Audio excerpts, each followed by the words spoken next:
Bismillahirrahmanirrahim.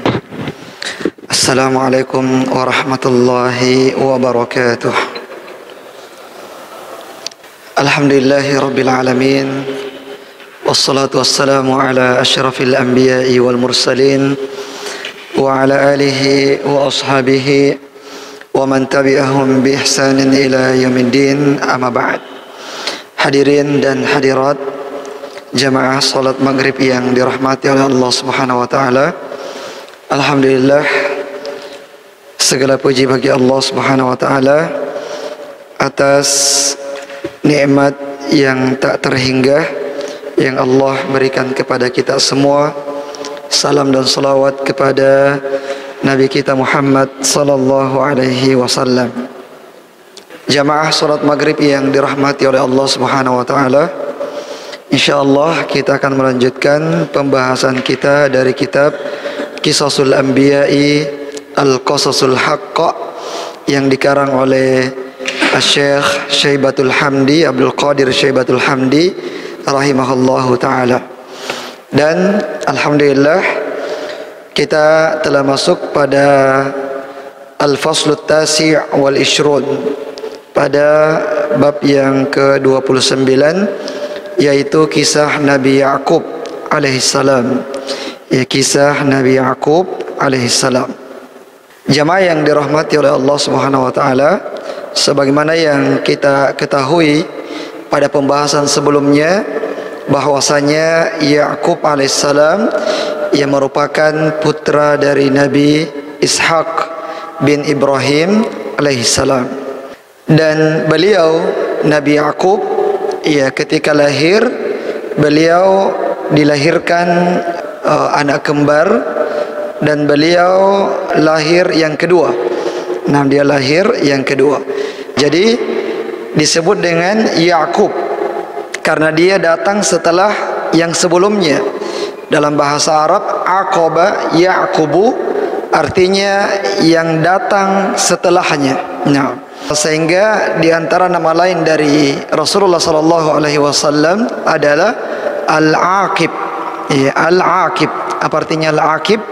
Pada pembahasan sirah nabawiyah dulu, Al-Aqib artinya yang datang setelahnya. Ya, yang datang setelahnya. Karena Nabi sallallahu alaihi wasallam adalah nabi yang terakhir yang datang setelah nabi-nabi sebelumnya. Maka beliau disebut, salah satu nama beliau adalah Al-Aqib. Nah, dan Ya'qub, aqaba ya'qubu. Ya'qub, beliau datang setelahnya. Ya, karena beliau lahir kembar, ya, kakaknya dulu, kemudian beliau keluar, ya, setelahnya. Nah, kemudian di antara nama lain daripada Ya'qub, ya, sebagaimana yang kita ketahui adalah Israel. Dan Israel ini dari bahasa Ibrani yang berarti Abdullah atau hamba Allah Subhanahu wa taala.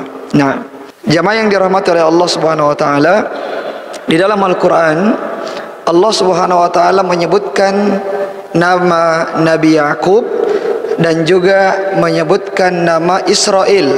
Ya, jadi kedua-duanya, kedua nama beliau disebutkan oleh Allah Subhanahu wa taala di dalam Al-Quran.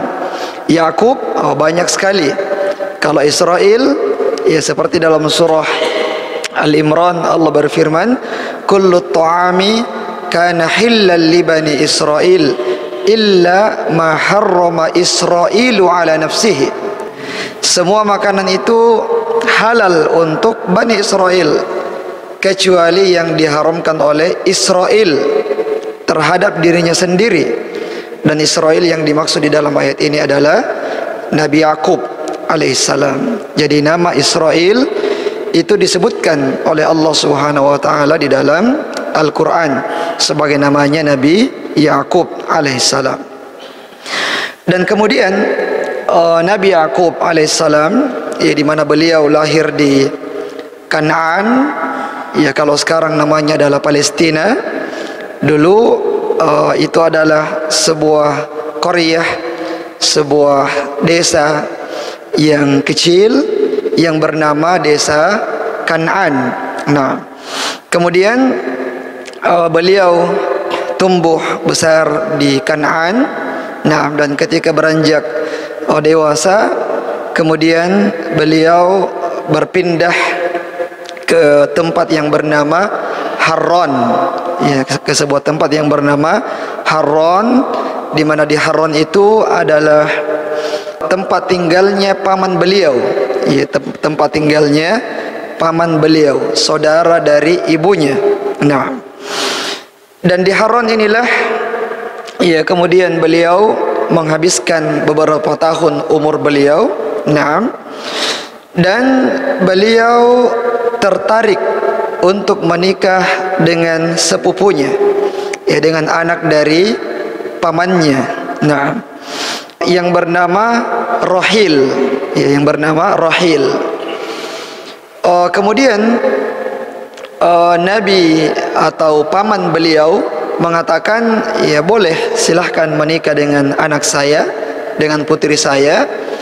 Maharnya adalah kamu bekerja selama 7 tahun. Ya, kamu bekerja untuk saya selama 7 tahun. Karena Nabi Yakub alaihissalam tidak memiliki harta untuk diberikan sebagai mahar. Ya, maka karena tidak ada hartanya, maka maharnya adalah kamu bekerja untuk saya, menggembalakan kambing-kambing saya dan merawat cocok tanam saya selama 7 tahun. Setelah itu saya nikahkan dengan putri saya. Nah, dan kisah ini disebutkan di dalam Al-Bidayah wan Nihayah yang dikarang oleh Imam Ibnu Katsir rahimahullahu taala. Nah, akhirnya Nabi Yakub alaihissalam bekerja untuk paman beliau sebagai mahar selama 7 tahun. Dan ketika sudah sampai 7 tahun, ya, tibalah waktunya untuk dinikahkan. Tapi ternyata paman beliau ini justru menikahkan Nabi Yakub bukan dengan Rohil, tapi dengan kakaknya, ya, dengan kakaknya Rohil. Kemudian Nabi Yakub protes dan mengatakan, kenapa saya dinikahkan dengan saudarinya, padahal yang saya inginkan adalah Rohil. Nah, ya, dia mau Rohil. Nah, kemudian pamannya mengatakan bahwa, ya, adat kita itu tidak menikahkan anak yang kedua sebelum anak yang pertama itu menikah. Jadi kamu menikah dengan saudarinya Rohil yang bernama Laya atau Lia. Nah, kemudian pamannya mengatakan, kalau memang kamu mau menikah dengan Rohil, maka bekerjalah untuk saya 7 tahun lagi. Akhirnya bekerja lagi, ya, karena Nabi Yakub alaihissalam ini sangat tertarik dengan Rohil, karena, ya, beliau atau Rohil ini memang sangat cantik, nah, dan memiliki akhlak yang sangat baik. Nah, akhirnya Nabi Yakub alaihissalam, ya, bekerja lagi, ya, 7 tahun. Kemudian setelah selesai bekerja 7 tahun, dinikahkanlah beliau dengan Rohil, yang kemudian Rohil ini akan menjadi ibu dari Nabi Yusuf alaihissalam. Ya, Nabi Yusuf alaihissalam.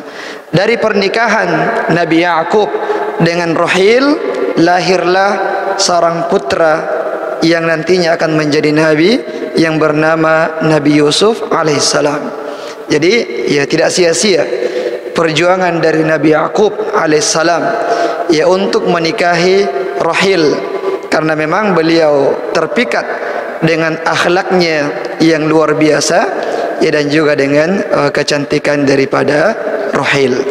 Jamaah yang dirahmati oleh Allah Subhanahu wa taala, setelah menikahi kedua putri pamannya, dan tentu saja pada zaman beliau itu boleh menikahi perempuan dan menikahi lagi saudarinya, ya, sementara dia belum menceraikan wanita yang pertama ini. Ya, kalau dalam syariat kita tidak boleh. Nah, tidak boleh seseorang mengumpulkan 2 orang wanita sebagai istri, padahal mereka adalah 2 wanita yang bersaudara. Nah, kecuali kalau salah satunya misalnya sudah meninggal dunia atau sudah berpisah dengan cerai, maka dia boleh untuk menikah dengan saudarinya setelah pernikahan yang pertama selesai.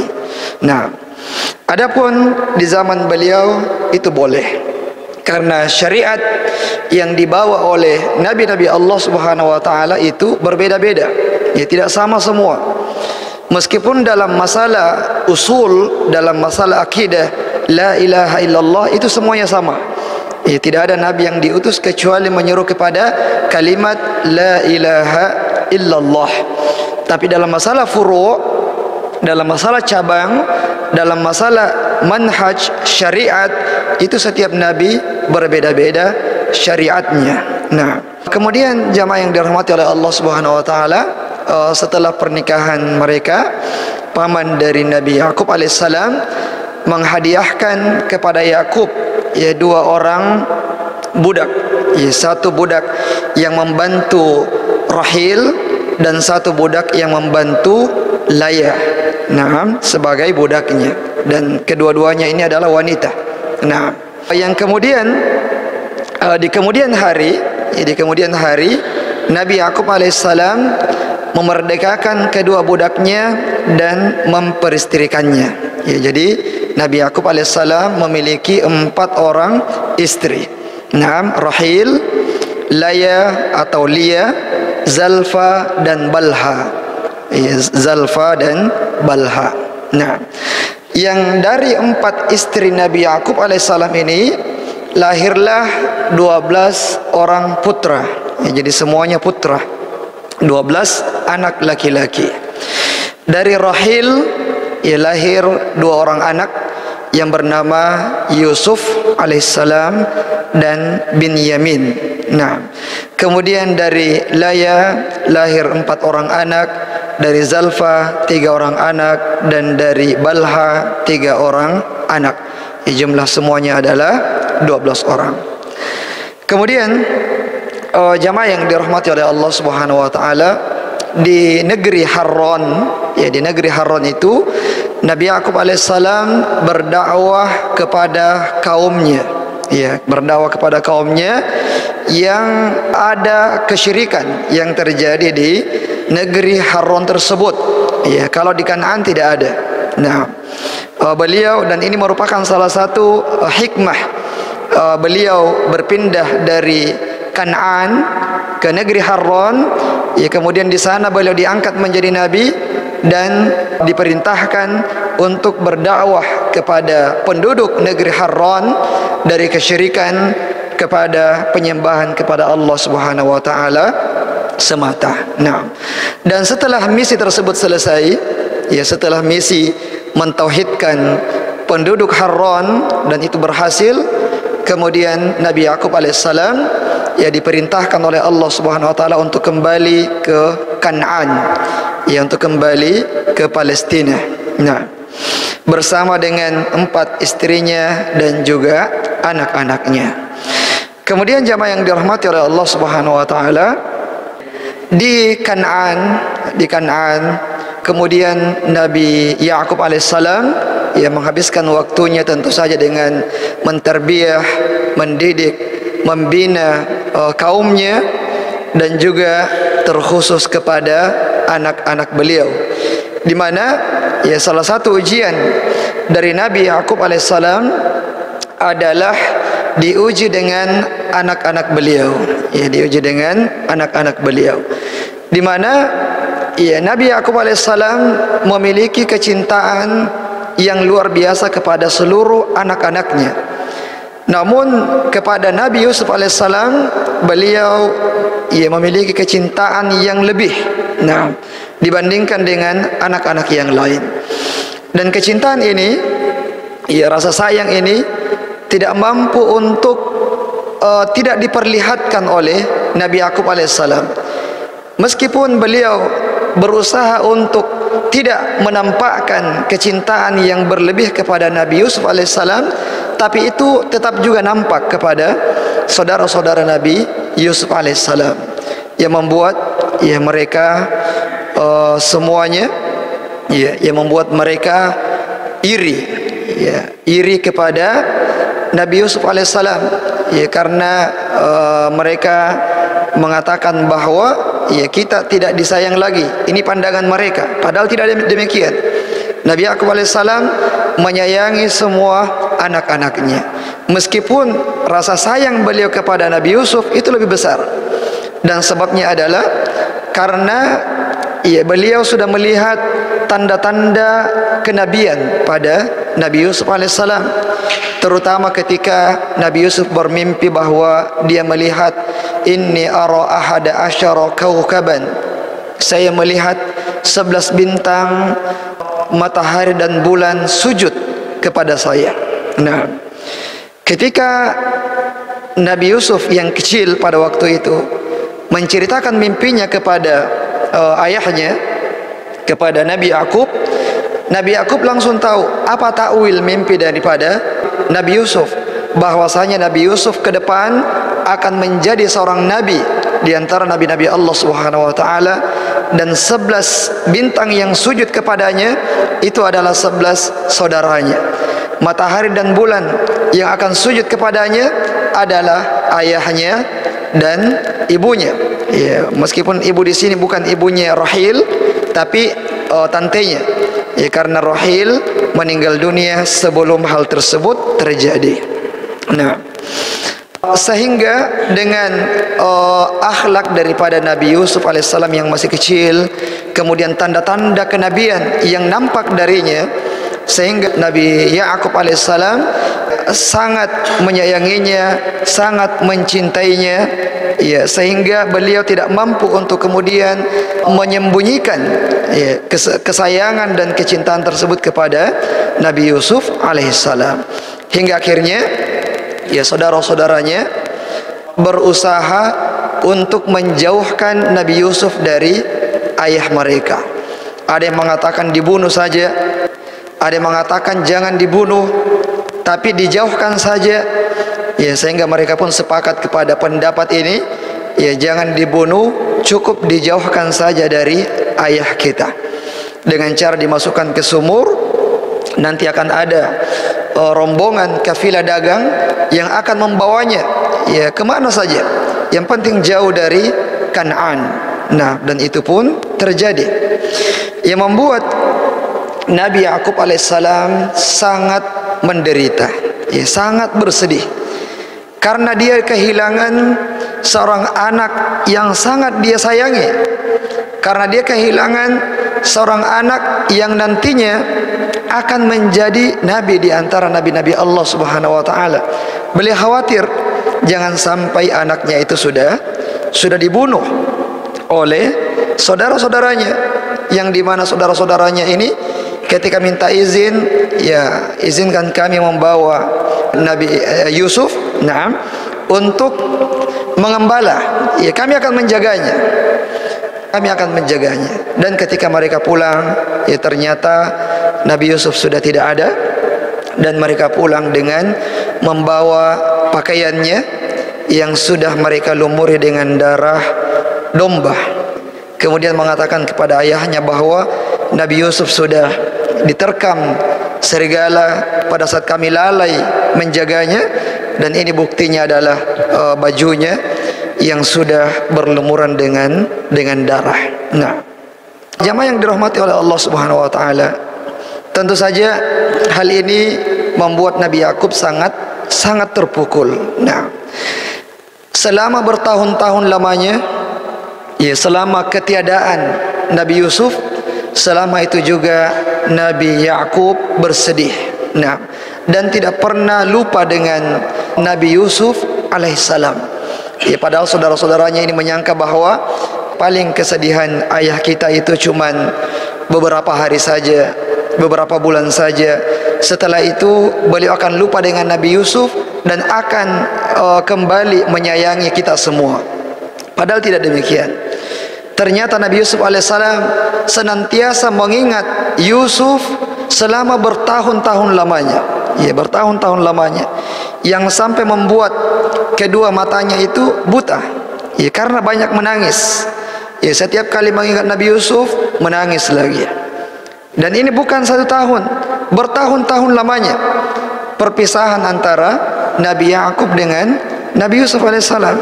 Dan selama itu juga Nabi Yakub menangis, bersedih. Nah, di dalam Al-Quran disebutkan bahwa wa bayaddat ainahu minal huzni fahuwa kadhim. Kedua matanya itu sampai putih, sampai putih karena banyak menangis dan tidak bisa lagi melihat. Matanya yang hitam dan putih kemudian berubah menjadi putih semua dan tidak bisa lagi melihat. Nah, ini adalah ujian bagi Nabi Yakub alaihissalam yang ditimpakan oleh anak-anaknya sendiri, yang disebabkan oleh rasa iri, rasa dengki kepada Nabi Yusuf alaihissalam yang tidak berdasar sama sekali. Ya, mereka menganggap bahwa ayahnya tidak lagi sayang kepada mereka, padahal sayang kepada mereka. Hanya saja memang wajar Nabi Yakub lebih sayang kepada Nabi Yusuf, karena Nabi Yusuf adalah seorang wali yang akan menjadi Nabi Allah Subhanahu wa ta'ala.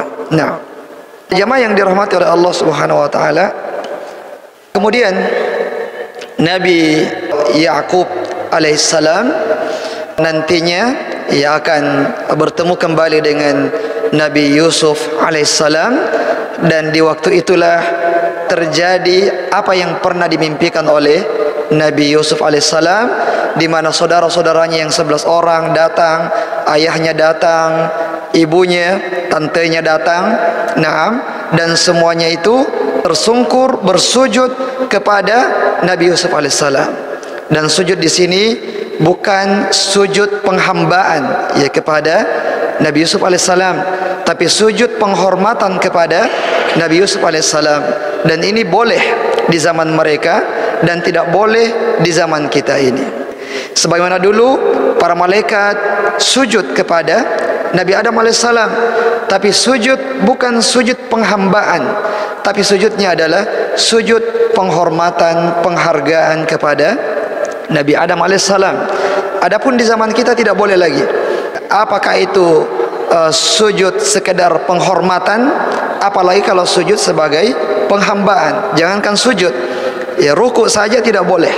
Ruku kepada orang sebagai penghormatan kepadanya, misalnya penghormatannya orang-orang Jepang, menghormati orang dengan cara ruku. Kalau agama kita tidak boleh. Tidak boleh seseorang menghormati orang lain dengan rukuk di hadapannya. Nah, dengan rukuk di hadapannya. Nah, begitu pula dengan tabi'. Kalau kita tabi' dan kita rukuk-rukuk di depan orang juga tidak boleh.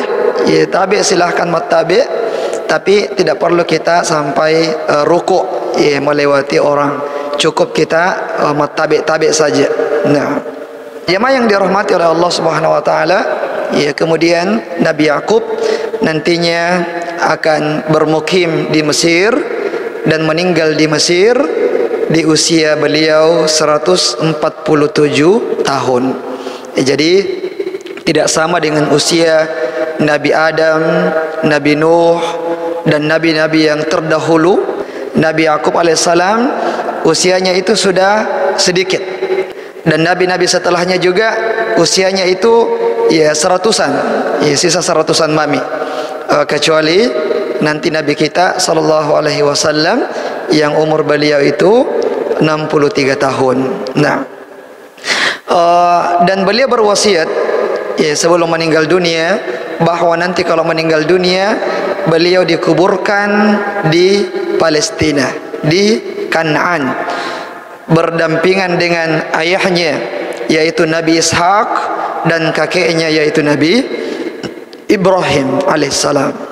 Jadi mereka, Nabi Ibrahim, Nabi Ishak, Nabi Yakub, mereka bertiga dikuburkan di Palestina.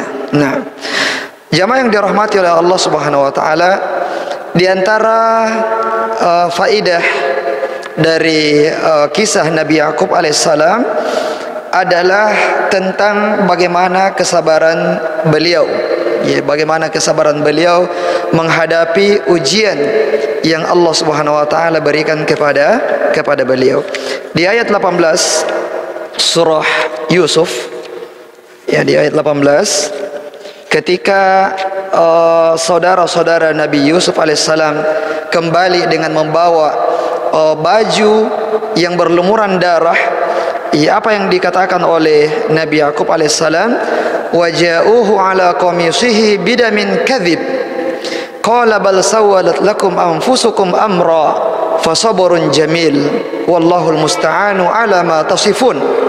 Ya, beliau mengatakan ini adalah darah yang palsu. Ini bukan darah anak saya ini. Ini darah yang palsu. Ya, kalian telah berbohong. Kalian telah diperdaya oleh syaitan.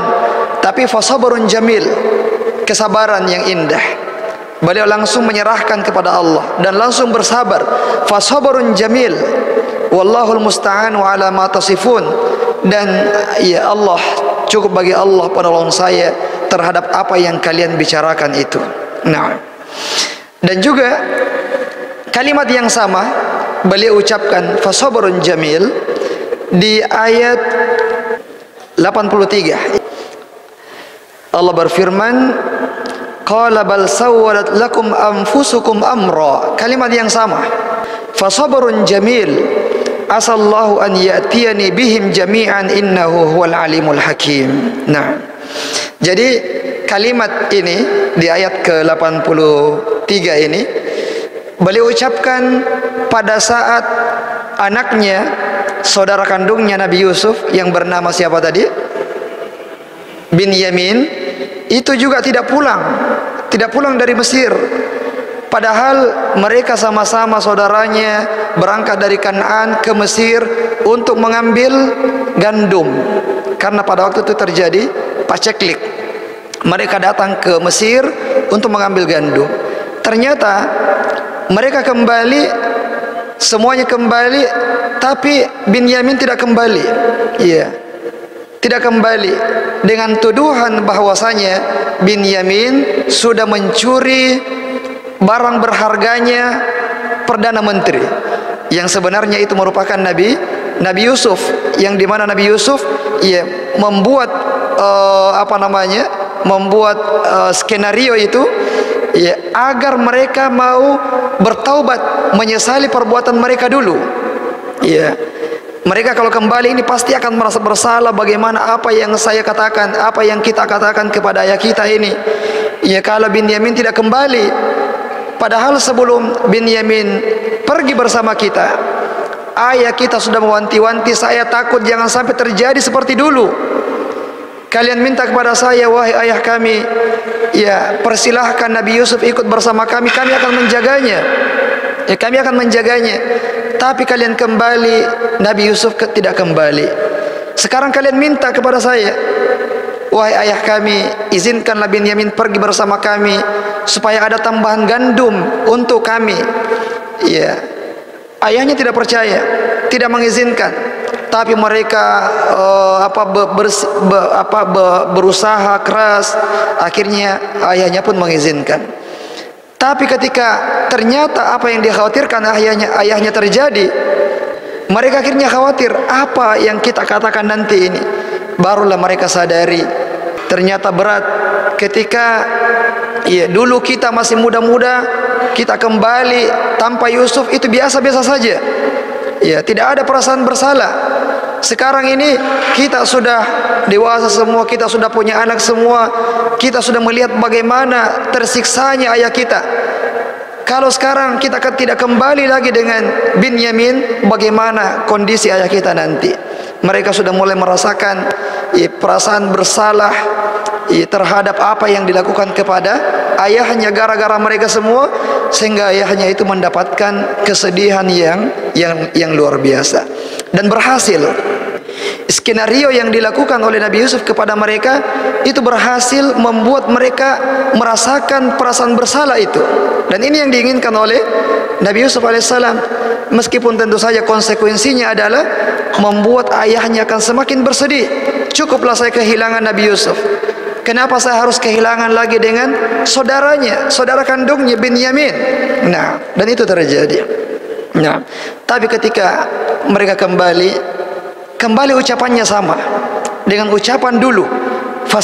Bal sawwalat lakum anfusukum, kalian diperdaya oleh diri kalian sendiri. Fasabrun jamil, ya meskipun sangat berat bagi Nabi Yakub, tapi kalimat yang keluar dari lisannya adalah fasabrun jamil, sabar yang indah, ya, sabar yang indah yang akan berbuah pahala dari Allah Subhanahu wa taala. Kemudian di antara faedah dari Nabi Yakub alaihissalam adalah beliau sebagai seorang ayah itu betul-betul memberikan pengaruh terhadap anak-anaknya. Anak-anaknya itu betul-betul melihat ayahnya itu sebagai sosok yang terhormat, yang disegani, ya, dan sebagainya. Dan diantara contoh nyatanya adalah dalam ayat ke-24. Ya, kita sebutkan ayat 24 surah Yusuf. Allah Subhanahu wa taala berfirman, "Wa laqad hammat bihi wa hamma biha laula ar-ra'a burhana rabbih." Nah, jadi Nabi Yusuf alaihissalam ketika digoda oleh istri Perdana Menteri pada waktu itu, yang disebutkan bahwa namanya adalah Zulaikha.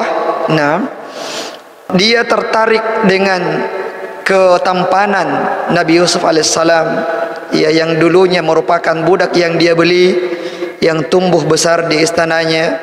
Ya, kemudian dia tertarik dan tergila-gila terhadap ketampanan Nabi Yusuf alaihissalam. Akhirnya dia pun membuat makar, ya, dan memanggil Yusuf alaihissalam masuk ke dalam kamarnya. Sementara kamar itu ada 7 pintu kalau kita masuk ke situ. 1 pintu, 2, masuk lagi pintu kedua, masuk lagi pintu ketiga, berlapis-lapis pintunya. Pokoknya kamar khusus. Nah, tapi Nabi Yusuf pada waktu itu sebagai seorang budak yang dimerdekakan oleh tuannya, mengikuti apa yang diperintahkan oleh tuannya. Tapi pada saat ingin diajak untuk berbuat maksiat tersebut, ya, bahkan disebutkan di sini hammat bihi wa hamma biha. Istrinya Perdana Menteri itu sudah hanyut dalam syahwatnya, kemudian hamma biha, Nabi Yusuf juga sudah mulai tergoda. Ini salah satu penafsiran, tapi ada penafsiran yang lain, bukan itu penafsirannya. Nabi Yusuf tidak tergoda sama sekali. Ala kulli hal, syahidnya di sini adalah pada perkataan laula an ra'a burhana rabbi. Kalaulah sekiranya Nabi Yusuf itu tidak melihat tanda kebesaran Tuhannya. Ulama tafsir berbeda pendapat apa yang dilihat oleh Nabi Yusuf alaihissalam. Kebanyakan mufassirun mengatakan bahwa yang dilihat oleh Nabi Yusuf alaihissalam adalah sosok ayah beliau, sosok Nabi Yakub alaihissalam. Padahal Nabi Yusuf alaihissalam berpisah dengan ayahnya itu sudah lama sekali. Ya, karena masih kecil beliau kemudian dibuang ke sumur dan terdampar di Mesir. Tapi dalam durasi anak-anak itu, ya, pengaruh Nabi Yakub alaihissalam kepada Nabi Yusuf itu sudah sangat besar pengaruhnya, meskipun tarbiyah beliau kepada anaknya itu tidak lama. Dari bayi belum tahu apa-apa, ya, anak kecil. Di situ Nabi Yakub sudah sangat berpengaruh kepada Nabi Yusuf alaihissalam. Dan ini yang disebutkan oleh aktsarul mufassirin, kebanyakan ahli tafsir, bahwa yang dilihat oleh Nabi Yusuf alaihissalam adalah sosok ayahnya, yang memang di awal tadi kita sebutkan Nabi Yakub alaihissalam sangat sayang, sangat cinta, perhatian kepada anak-anak beliau, sehingga anaknya ini melihat sosok Nabi Yakub itu sosok yang sangat berharga, berwibawa, terhormat, terpandang, dan berpengaruh terhadap anak-anak mereka. Nah, jadi itu adalah pelajaran yang kedua. Kemudian yang ketiga, jamaah yang dirahmati oleh Allah Subhanahu wa taala, ketawakalan dari Nabi Yakub alaihissalam. Ya, misalnya pada ayat yang ke-67. Ya, 67. Allah Subhanahu wa taala berfirman, "Wa qala ya baniya la tadkhulu min babin wahidin wadkhulu min abwabin mutafarriqah." Nah, jadi Nabi Yakub mengatakan kepada anak-anaknya, ya ini perkataan ini terjadi ketika mereka sudah minta izin ya kepada ayahnya, izinkan kami membawa Binyamin bersama kami ke Mesir. Ya karena ini permintaan dari Perdana Menteri. Ya Nabi Yakub alaihissalam sudah khawatir, ya apa yang diinginkan oleh Perdana Menteri Mesir? Kenapa harus datang juga ini Binyamin? Nah, kenapa harus datang? Sepertinya ada makar yang dibuat oleh Perdana Menteri Mesir, yang dimana tidak lain adalah Nabi Yusuf alaihissalam pada waktu itu sebagai Perdana Menteri. Ya, Nabi Yakub mengatakan kepada anak-anaknya, janganlah kalian masuk di Mesir dari pintu yang sama. Kalian ada 11 orang ini berpencar. Ya, ada yang masuk dari pintu ini, ada yang masuk dari pintu ini dan pintu yang lainnya. Supaya kenapa? Supaya kalian tidak mudah terdeteksi ya oleh penjaga. Karena kalau kalian masuk bersamaan, pasti kalian akan langsung ketahuan. Ya. Tapi kata beliau, alaihi tawakkaltu wa alaihi falyatawakkalul mutawakkilun. Dan kepada Allah lah saya bertawakal, dan seharusnya kepadanya lah orang-orang itu bertawakal semuanya. Nah, jadi yang namanya tawakal itu tetap harus ada usaha. Nabi Yakub alaihissalam di sini, ya sebelum beliau mengatakan tawakal, beliau mengatakan kepada anak-anaknya dulu sebuah usaha. Ya usaha yang dilakukan adalah jangan masuk dari pintu yang sama. Usahakan berpencar supaya kalau ada makar yang dibuat oleh Perdana Menteri Mesir, kalian bisa selamat dari makarnya. Meskipun ya itu tidak menjamin 100% bahwasanya kalian akan selamat dari makarnya. Oleh karenanya, alaihi tawakkaltu, saya bertawakal kepada Allah Subhanahu wa taala. Nah, dan memerintahkan kepada anak-anaknya, hendaknya kalian bertawakal hanya kepada Allah Subhanahu wa taala.